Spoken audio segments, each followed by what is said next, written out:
بازی دورخیز یه پرش و موفقیت لند میکنه. حالا میچرخه، داره تمرکز میکنه این پلی قسمت موانع چوبی، الوارهای لغزان، یه پرش لندد زیبا. حالا داره تمرکز خوش جلب میکنه تا بتونه حالا پرشش انجام بده و سلام، خوش اومدید به این چنل. تقریبا یه ماه پیش من مرحله اول سریال اسکوید گیمو ساختم، ولی یه مشکلی وجود داشت.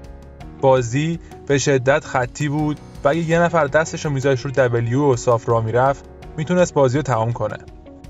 و مکانیکی که برای چرخوندن کاراکتر گذاشته بودم تقریبا بی استفاده میموند و اصلا دلیلی نداشت کاراکتر بچرخه. و یه چیز دیگه هم که خیلی تو مخی بود این بود که اگه بازی رو تمام میکردی باید وای میسادی تا تایمر صفر شه تا بهت بگه تو بردی. اول از هر کاری این قسمت رو درست میکنم و تعیین میکنم 5 ثانیه بعد از این که از خط رد شدیم بازی رو تمام کنه. بعد بازی یه چیزی کم داشت و اونم منو بود. قبل از اون تا بازی رو باز میکردیم بازی شروع میشد که زیاد جالب نبود. پس اول یه صحنه درست میکنم، دوربین رو تنظیم میکنم و منویی که ساختم رو روی صفحه نمایش میدم و تمام.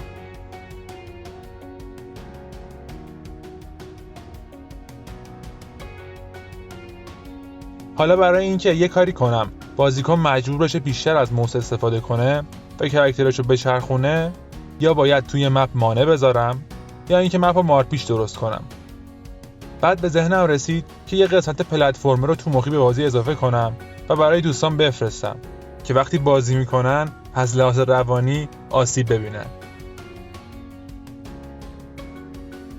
خیلی خوب، شروع میکنم به ساختن.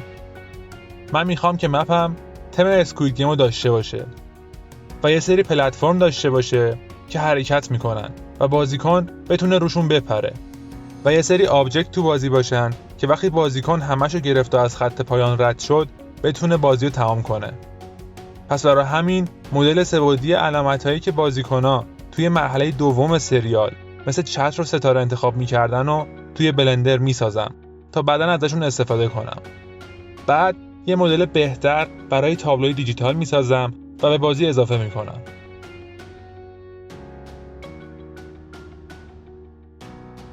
اول برای نمونه یه مسیر توی آنریل درست کردم که ببینم چطوری از آب در میاد و چه شکلی میشه.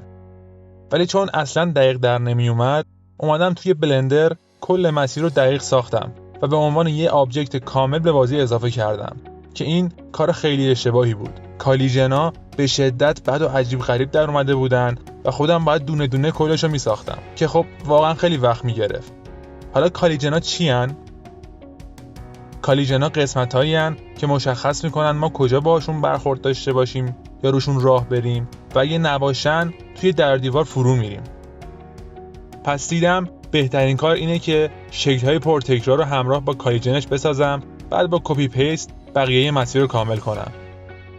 حالا من میخوام شکل علامت‌ها هم روی مسیر هک شده باشن.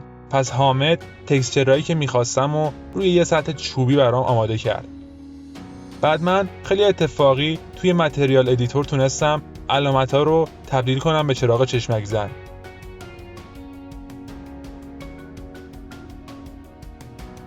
بعد از این به ترتیب مسیر رو میسازم و قسمت‌هایی که نیاز به تمرکز و تایمینگ و پرش داره رو انیمیت میکنم و با تست کردن پیاپی بازی مطمئن میشم که بازیکن بتونه روشون بپره.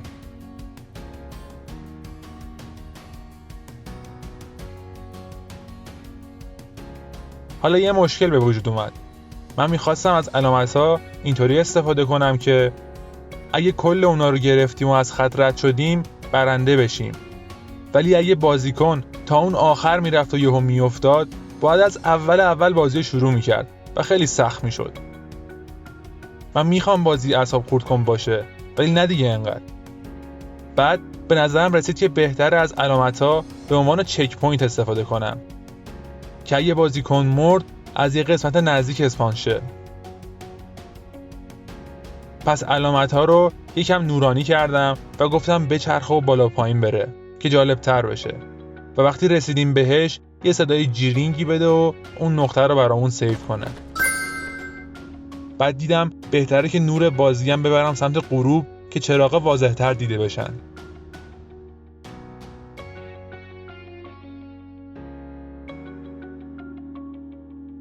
بعد از اون انیمیشن پریدن رو از میکسما دانلود میکنم و مکانیک پرش رو به بازی اضافه میکنم.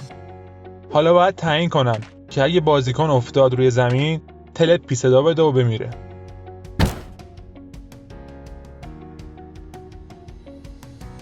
بعد از اینکه مسیر کاملا تمام شد و سختیشو کامل تست کردم، یه قسمت رکورد بهش اضافه کردم که زمانی رو که بازی رو تمام میکنی سیو کنه و بهترین زمانی که تونستیم بازی رو تمام کنیم به اون نشون بده. بعد یه قسمت انتخابی هم به بازی اضافه میکنم که ربات هم داشته باشه که هم پلتفرمر باشه و هم رد لایت گرین لایت.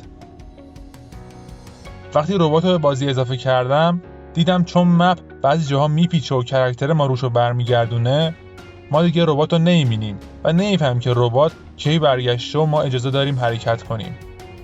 برای همین صدای چرخش سرش رو از صدای اصلی که از قبل داشتم و جدا کردم و صدا رو روی انیمیشن قسمتی که سر ربات برمیگرده گذاشتم. حالا دیگه بازی تموم شده و وقتشه که برای بچه‌ها بفرستم و از زجر کشیدنشون لذت ببرم. خیلی ممنون که این ویدیو رو دیدید. اگر این ویدیو رو دوست داشتید حتما لایک و سابسکرایب کنید و این چنل رو به دوستاتون معرفی کنید.